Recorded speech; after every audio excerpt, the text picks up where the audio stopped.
On ne fait pas des films sur quelqu'un, mais on commence à le faire ensemble.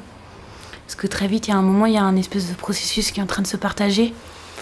Moi, je peux exiger des choses d'elle et puis elle va commencer à m'en proposer. Et là, ça commence à être beau parce qu'on danse ensemble, en fait. Ouais, ils doivent se dire, c'est un film sur la prostitution.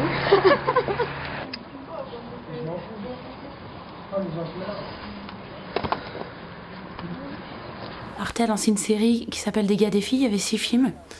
Et donc, on devait faire un portrait d'un jeune. Et j'étais assez libre.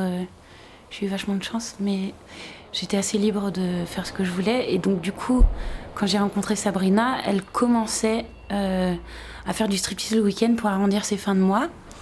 Et sachant que c'était une petite grungette à chien qui n'avait rien à voir avec tout ça, je me disais, mais qu'est-ce que c'est que ces gamines de 20 ans qui enchaînent plein de petits boulots, serveuses, femmes de ménage, etc. Et qui peuvent aller faire du striptease le week-end comme n'importe quel autre taf. Enfin, je me dis, mais ça veut dire qu'il n'y a plus de distance avec le corps et qu'en fait c'est un taf comme un autre. Donc je me suis dit, bon, il faut que j'aille voir ce que ça raconte. Et comme elle a accepté très vite, et bien, en fait, je suis rentrée dans le monde du striptease en même temps qu'elle. Et ce qui était assez drôle, c'est que du coup, elle l'a vécu comme du théâtre, puisque j'étais là avec elle, avec la caméra, etc. Et donc, du coup, comme elle était un peu dispersée à cette époque, elle faisait plein de petits boulots pour gagner sa vie, elle voulait reprendre ses études et tout ça. Je suivais ça, mais le temps, j'ai mis du temps avant de comprendre qu'est-ce qu'on est en train de raconter.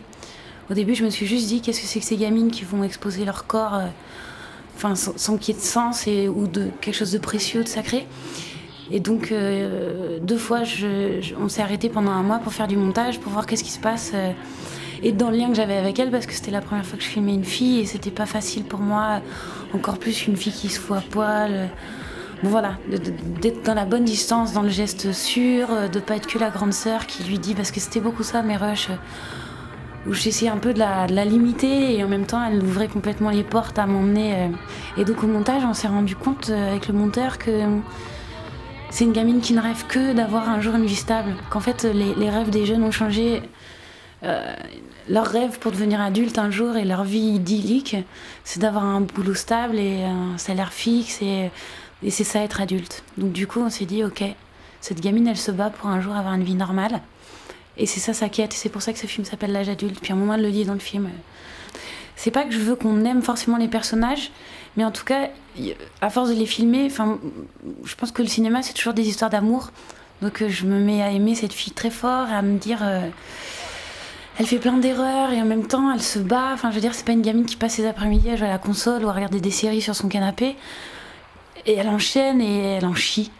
Et du coup, il faut que je montre ça d'abord, plutôt que ses dérives alcooliques et ses conneries, et les mecs qu'elle enchaîne. Et du coup, je me suis dit comment montrer quand même que cette gamine qui a pas de soutien familial derrière elle, elle se bat et elle dégage une forme de courage.